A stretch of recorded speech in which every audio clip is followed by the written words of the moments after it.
একজন প্রখ্যাত ক্রিকেটার বিএনপির হয়ে নির্বাচন করতে এসেছিলেন, পরে আওয়ামী লীগের হয়ে নির্বাচিত হয়েছেন। বিএনপি নেতার এমন মন্তব্যের পর প্রশ্ন জেগেছে, কে সেই ক্রিকেটার? জোরে সোরে আসছে সাকিব আল হাসানের নাম, তবে কেউ কেউ বলছেন মাশরাফিও হতে পারেন। কিন্তু কে সেই ক্রিকেটার? বিএনপি নেতা রিজভীর বক্তব্য নিয়ে থাকছে প্রতিবেদন। নতুন করে আলোচনায় এসেছে সাকিব মাশরাফির নাম। মঙ্গলবার 31 মার্চ মোহামেডান স্পোর্টিং ক্লাবের নবনির্বাচিত পর্ষদের সঙ্গে এক মতবিনিময় সভায় দেশের ক্রীড়াঙ্গন ও রাজনীতির সম্পর্ক নিয়ে গুরুত্বপূর্ণ মন্তব্য করেন রুহুল কবির রিজভী। তার বক্তব্যে উঠে আসে খেলোয়াড়দের মূল্যায়ন, রাজনৈতিক প্রভাবের বিষয়টি, যা নতুন করে আলোচনায় এনেছে দেশের দুই তারকা ক্রিকেটার সাকিব আল হাসান ও মাশরাফি বিন মুর্তজাকে ঘিরে পুরনো গুঞ্জন। রিজভী বলেন, যাদের প্রতিভা, দক্ষতা ও পারফরমেন্স রয়েছে তাদের সমান সুযোগ পাওয়া উচিত।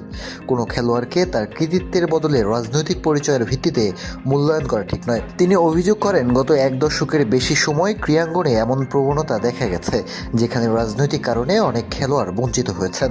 তার বক্তব্যের সবচেয়ে আলোচিত অংশ ছিল একজন প্রখ্যাত ক্রিকেটারকে ঘিরে। রিজভীর দাবি, এই ক্রিকেটার একসময় বিএনপিকে নির্বাচন করার জন্য ইচ্ছা প্রকাশ করেছিল এবং তার সঙ্গে এ বিষয়ে কথা হয়েছিল। তবে তিনি সেই ক্রিকেটারকে খেলায় মনোযোগ দিতে পরামর্শ দেন।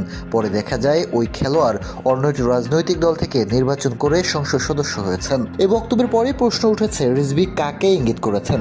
অনেকের ধারণা এটি হয়তো সাকিব আল হাসানকে ঘিরে, কারণ তাকে নিয়ে একসময় বিএনপি কিংবা নতুন কোনো রাজনৈতিক দলের হয়ে নির্বাচনে অংশ নেওয়ার গুঞ্জন শোনা গিয়েছিল, যদিও পরবর্তীতে তিনি আওয়ামী লীগের প্রার্থী হিসেবে নির্বাচন করে সংসদ সদস্য হন। অন্যদিকে মাশরাফি বিন মুর্তজা ও 2018 সালের জাতীয় নির্বাচনে আওয়ামী লীগের হয়ে অংশ নিয়ে এমপি নির্বাচিত হন। তবে তাকে নিয়ে বিএনপির সঙ্গে সংশ্লিষ্ট কোনো জোরালো তথ্য আগে প্রকাশ্যে আসেনি।